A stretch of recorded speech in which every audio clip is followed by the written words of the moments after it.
So Hitman 3 has finally arrived, and it's what my channel has been crying out for, as COVID-19 has mutated more times this year than I've uploaded. You guys know how this one works by now. We play as Agent 47, travel to a location, and then have to take out a couple of assassination targets. However, on the way to assassinating these targets, we usually get pretty sidetracked, because it's about the journey, not the destination. We've travelled out to Dubai, as it's lovely this time of year, and even Agent 47 deserves a holiday. However, 2 assassination targets have showed up at the grand opening of the Scepter, so I've had to redirect this skydiving trip and take care of business. Naturally, the first thing I try once landing on the building is see if Agent 47 will just hurl himself off. But he's emotionally numb, so I guess the underwhelming urge to throw himself off a building doesn't cross his mind. You know, like those random wild thoughts that just cross your mind from time to time that you wouldn't actually go through with. Like the other day, I was in a queue at Sainsbury's and randomly thought, what would happen if I started beating the cashier with this banana I'm holding in my hand? Obviously, I didn't actually do this. I threw the bananas at this crippled kid's crutches behind me and got a real good kick out of it. And to be fair to the kid, he took the situation pretty well, as he told me his Make-A-Wish was next week, so nothing could really upset him. What a great sport. We break into the building by hacking the window, and honestly, I can't wait for future tech where all windows are hackable. It'll make watching the neighbours just so much easier. Inside the building, we then make our way through the curtain and undergo an outfit change with such finesse, you'd think I was on Say Yes to the Dress and revealing my penultimate choice. I've heard this outfit change was that smooth, it sent shockwaves all the way to RuPaul. Our targets this time round are Marcus Tuvescent, who looks like the deadbeat cokehead son of a rich business owner, and Carl Ingram, the type of guy who you wouldn't be surprised to get outed as a nonce. They've both done incriminating things that deserve punishment, something you'd never expect from 2 rich guys attending a party in Dubai. Let's find them. As I walk up the stairs, I get blinded by the sunlight and instantly get hit with some Battlefield 3 nostalgia. It seems pretty irresponsible to me to build the world's tallest building and not even tint the windows a little, just for UV protection. It's a celebration and everyone's having a good time, but the confetti and mass of people was a little too much for my social anxiety, so I nip into the back room, where I'm gonna need a disguise to not look suspicious. So when I encountered a Hoover, I knew if I turned it on, it would attract the nearest culturally appropriated janitor. Here comes Rosa, and unfortunately for her, it's time to be choked out. However, it turns out I can't even disguise myself as a janitor, so this entire routine was pointless. Instead, I just decide to go for the waiter, which comes with a classy waistcoat. So honestly, I'm not complaining. In the staff kitchen, my first order of business is steal a couple of blueberry muffins and throw them directly at this geezer's head. Why, you ask? Well, he was standing in a locker room in his skin-tight boxers, talking to a woman who was clearly uncomfortable about pro-gun laws. I was just standing up for my fellow waiter, who was clearly uncomfortable in this misogynistic male's presence. Another waiter made their way into the locker room, so I also had to knock them out and drag the body across the kitchen. It's just one waiter assisting his fellow colleague, nothing to see here. With neither of the targets in sight and my in-game body count higher than my real-life count, I decide it's time to settle down and refocus. That's why when I pick up a wet floor sign, I actually do the right thing and put it back to where the guard tells me to. Unfortunately, the guard fails to follow basic health and safety procedures as he walks right onto the wet floor, resulting in him knocking himself out and leaving me with no other choice but to pick up his conveniently placed silenced pistol. I also use this opportunity while the geezer slept himself to slip into the meeting room and steal his banana. This banana, however, was like no other I'd seen. Not only was it long, it had the girth of a Coke can. This banana was special, and it was at this point I knew it was going to be a fun session of Hitman. Before I'd leave the staff area, I'd once again be the responsible human. 2 workers having a smoke break in the back room didn't open the window, and secondhand smoke is a problem that shouldn't be taken lightly. My cousin's mum smoked for his entire youth, and now he has erectile dysfunction. Wow, it must be nice to have an excuse for your lackluster performances in the bedroom. I cop a can of Dr. Pepper, not for drinking purposes, but of course to recreate the Twisted Tea video. Alright, let's actually get on with the targets now. Or not, as I once again get distracted because there's an art display just casually chilling in the middle of this floor. Don't get me wrong, this is fine work, but I can't help but feel like I'm in the middle of a Destiny boss.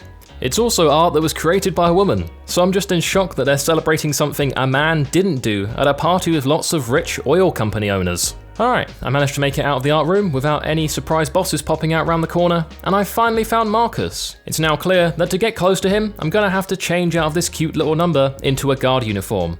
This Dr. Pepper is about to come in very handy. I lure a guard round the corner and break a can over his face. Job done, but it probably could have been done smoother because my boy is going to need some serious dental work when he wakes up. Wow, hello sailor. How does Agent 47 just look good in every disguise he puts on? Not to mention, just slips into other people's clothes like a glove as well. So I catch up to Marcus and casually equip an AR like I've got geography first period. And luckily I picked up some transfer papers earlier on, so Marcus believes that we're just new around here and he's kind enough to show us the ropes. All guards apparently have to pass a test where you throw knives at these fans just hanging off the building. Slightly irresponsible, as an object weighing over 150 grams, travelling at a speed greater than 100 miles per hour, can actually kill someone, so the people of Dubai below better watch out. Obviously, we aced the throwing knife test, and it proves to be no problem at all. But I decide to take it one step further by throwing a knife at the fellow guard's head and the girthy banana at Marcus's. Despite being a unit of a banana, it wasn't actually enough to kill Marcus. So I have no other choice but to push his body off the building, and now the people of Dubai should definitely watch out.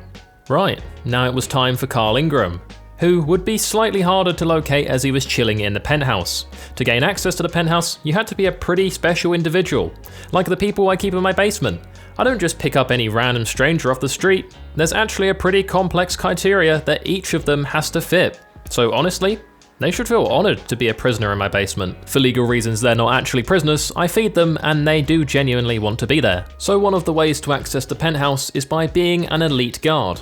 First though, I test the waters and see if I can even make it to the stairs, but they're adamant that I'm not allowed. If you guys saw my bully video, you'd know that I take rejection pretty well, so I decide to shoot both of them in the head, as it's a good way to release the frustration, but now I also have a disguise to make it up the stairs. However, this was also halted when a prince decides to make his way down the stairs and sees two dead bodies. He obviously isn't best pleased.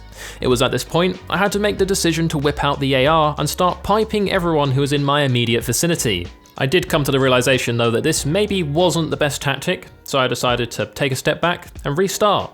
It would be a good thing I did restart, as I find another guard room with what is slowly becoming my favourite duo in Hitman 3, a wet floor sign and a girthy banana. These guards are protecting many of the world's wealthiest families, but KO themselves on visibly wet floors.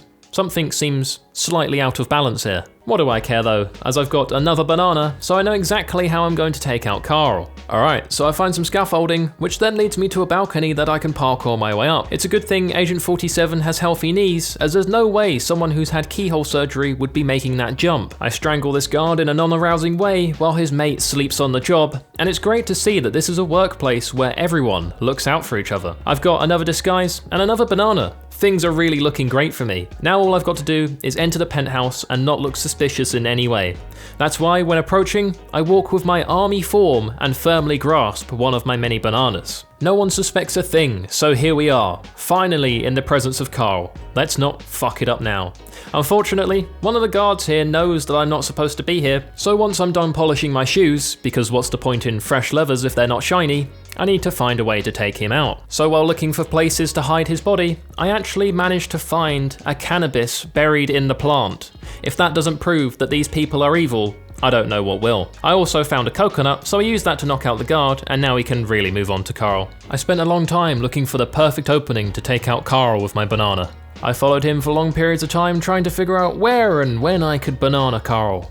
It then hit me that there is never a perfect time for anything in life. If you want something done, you need to do it yourself. That's why I threw a letter opener into this guard's neck to create a mass disturbance. Carl then was escorted and hid under a massive light. This was it. I tossed my banana like it was the last thing I'd ever tossed in my life, knocked out the old bastard, then shot the light down, and it was over. Carl was crushed by the light and was dead, and I still had one banana on me for the trip home. On my way out though, I couldn't resist one last little thing. I saw a golf club and knew that it had to be used. Out come a guard, so I hurled that thing straight into his forehead and then jumped off the building, and honestly, I've never felt better when playing a game. Thank you guys so much for watching. If you do want to see more Hitman 3, be sure to let me know. I am in love with this game and cannot wait to make more content on it. As always, a big thank you to those of you who have clicked the join button and become a member of the channel. Thank you guys so much for watching, I really do appreciate it, and I will see you all in the next one. Bye-bye. I would like to give a huge thank you to my motherload Voiy Bois and above, Gerardo Cruz, Björn van den Hatter, Charlie Waldock, and Voiy is Gay. Thank you guys for your support.